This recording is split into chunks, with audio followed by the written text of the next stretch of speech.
DNA में आपको हमने कुछ दिन पहले दिखाया था कि जौनपुर में कई मुसलमानों ने अपने नाम के आगे पांडे लगाना शुरू किया, लेकिन नाम बदलने के बाद ये सभी लोग कट्टरपंथियों के निशाने पर आ गए। और इन लोगों की कैसी आफत आई, इसे ऐसे समझिए कि 8 पीढ़ी पहले दुबे से शेख हुए। ये सिलसिला बहुत लंबा चला। इनमें से कुछ शेखों ने नाम बदलकर वापस से दुबे रख लिया और अब इन्हें यह धमकी दी जा रही है कि अपने नाम से दुबे हटा लो, नहीं तो अंजाम बुरा हो। आप सोचिए, शांडिल्य जी पहले आक्रांताओं के डर से सैयद बने, अब गोत्र का पता लगने पर इन्होंने अपने नाम फिर से शांडिल्य किया, लेकिन अब फिर धमकियां मिल रही हैं कि नाम फिर से शांडिल्य से बदल करके सैयद कर लिया जाए। जौनपुर के गांव में करीब 60 से 70 लोग इसी दुविधा में हैं। जौनपुर में कई मुसलमानों ने अपने पूर्वजों का गोत्र पता किया, अपने नाम गोत्र के हिसाब से रख लिए। कोई पांडे बना, कोई ठाकुर बना, लेकिन अब हालात ये है कि इन्हें विदेशों से धमकियां मिलनी शुरू हो चुकी हैं और नाम बदलने के बाद इनकी जान पर आफत आ चुकी है। नौशाद अहमद दुबे। क्या नाम है? मोहम्मद आजम दुबे। हमारा नाम हिसामुद्दीन दुबे है।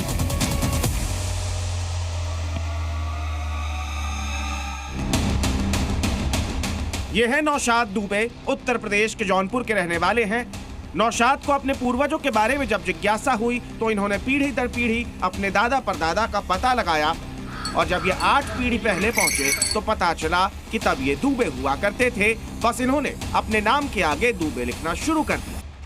नवंबर के महीने में बिटिया की शादी थी तो निकाह के कार्ड पर भी अपना नाम दुबे ही लिखा। बस क्या था, जौनपुर के इस गांव की खबर दुनिया को पता चली। हमने डीएनए में भी इनके साथ साथ इनके गांव के 60 से 70 मुसलमानों की एक कहानी दिखी, जिन्होंने अपना नाम अपने गोत्र के हिसाब से रखा था।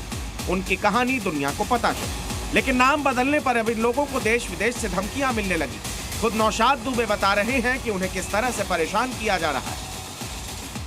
मिडिल ईस्ट में बैठे हुए लोगों के द्वारा, हमारे रिलेशन से जो लोग हैं उनके पास ये धमकियां जा रही हैं कि तुम समझाए नहीं उसको और अब उसका नुकसान होने वाला है, इसलिए कि वो मुर्तद हो गया है।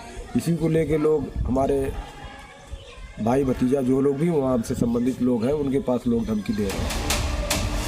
नाम बदलने को लेकर दी जा रही इन धमकियों के टारगेट पर अकेले नौशाद दुबे ही नहीं, बल्कि उनके दूर दराज के रिश्तेदार भी आ गए और इन धमकियों के बाद अब नौशाद दुबे खौफ में।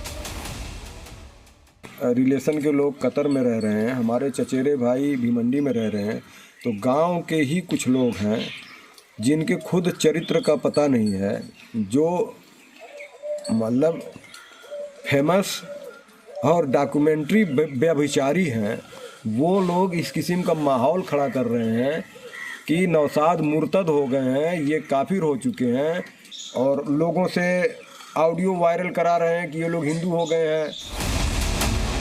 नौशाद और उन जैसे 60 से 70 लोगों ने जब अपने नाम के आगे दुबे और पांडे लिखना शुरू किया तो कई कट्टरपंथियों को मिर्च लगी और इनके खिलाफ नैरेटिव सेट किया जाने लगा। इन लोगों के खिलाफ ऑडियो वायरल किए जा रहे हैं। नौशाद दुबे भी जिस वायरल ऑडियो की बात कर रहे हैं, जरा आप उसे सुनिए। खालिद के अब्बू, खालिद के दादा दादी, नानी नाना जितने सब हैं, सब नाम और धर्म चेंज कर लिए हैं। हाँ, सब दुबे बन गए हैं और सब वहाँ पर 70-75 लोग लेडीज़ और जेंट्स मिला के सब बन गए हैं। ठीक है, वो डेहरी गांव में, हम लोग मुर्खी गांव में हैं, बन तो गए हैं और मुस्लिम हो के गौ माता को गौ माता समझ रहे हैं और ये पूजनी बना रहे हैं, ये सब कर रहे हैं। बहरहाल अब उसमें क्या बताएं, सब तो हो गए हैं।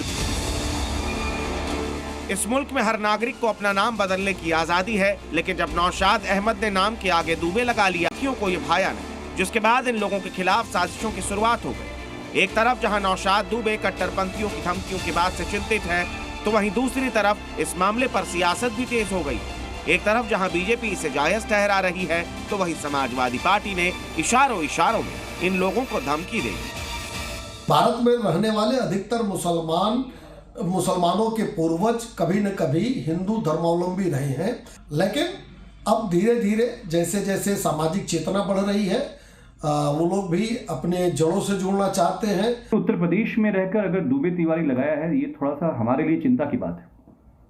हमें डर है कि कहीं उत्तर प्रदेश में तिवारी लगाने से इनका इनकाउंटर ना हो जाए। कोई और संभ्रांत जाति अगर चुन लेते, यादव समाज से जुड़ जाते, तो थोड़ा हमारा पीडीए का मामला जो है और मजबूत हो जाता। तो हमें डर है कि ये तिवारी दुबे लगाने से हम उम्मीद करते हैं कि परिवार सेफ रहेगा इस सरकार। सुन रहे हैं समाजवादी पार्टी के प्रवक्ता के इस बयान को अब धमकी न माना जाए तो क्या माना जाए। नौशाद अहमद का नाम बदलना इनके वोट बैंक के हिसाब से सेट नहीं हुआ तो इनकाउंटर का डर पैदा कर रहे हैं। तो समाजवादी पार्टी के प्रवक्ता ने कहा कि नाम ही बदलना था तो यादव हो जाते। ऐसे हम जरा बताते चले कि नौशाद अहमद को पता कैसे चला कि वो दुबे हैं। इसके पीछे का सच जानिए। नौशाद अहमद ने अपनी पिछली पीढ़ियों की जानकारी पता की तो पाया कि 8 पीढ़ी पहले उनके पूर्वजों का नाम था लाल बहादुर दुबे। औरंगजेब का दौर था। औरंगजेब के दौर में नाम बदल करके लालन शेख दुबे हो गए। इनका परिवार आजमगढ़ के रानी के सराय में रहा करता था। किसी एक गांव के लोगों का गोत्र आमतौर पर एक ही होता है, लिहाजा नौशाद अहमद ने रानी के सराय गांव में जाकर के अपनी पीढ़ियों का पता किया और इसी के बाद उन्होंने अपने नाम के आगे दुबे लगाना शुरू किया। लेकिन नौशाद की तरह इस गांव में करीब 70 लोग हैं जो अपने नाम के आगे गोत्र के हिसाब से नाम लगा रहे हैं। लेकिन असर यह हुआ कि चंद कट्टरपंथी संगठन इससे चिढ़ गए और अब इन्हें अलग अलग तरीके से धमकियां दी जा रही। लेकिन एक तरफ जहां नौशाद दुबे के नाम की घर वापसी पर उन्हें कट्टरपंथियों से धमकियां मिल रही हैं, तो वहीं इन्हें महाकुंभ में सम्मानित करने की तैयारी भी। अब कुंभ में उदासीन अखाड़ा के महंत श्री धर्मेंद्र दास जी ने ऐलान किया कि नौशाद दुबे समेत ऐसे तमाम लोग हैं जिन्होंने अपना गोत्र लगाया नाम के सामने, उनको कुंभ के दौरान सम्मानित किया जाएगा। सुनिए जरा। ये बदलाव की जो हवा है इसको चलनी चाहिए और आप ऐसे लोगों को था हिंदुस्तान के सनातन परंपरा कुंभ सबसे बड़ा मेला है और आप जौनपुर के भाइयों का हम लोग स्वागत करेंगे। और जो ये जाति दुबे पंडित इस तरीके से आप फुल्ली लगाइए, आप नौशाद पांडे करते हैं उसका स्वागत है। पर्टिकुलर अपने गोत्र के साथ जुड़िए और आपके कई रिश्तेदार और होंगे उनको भी साथ में लाइए।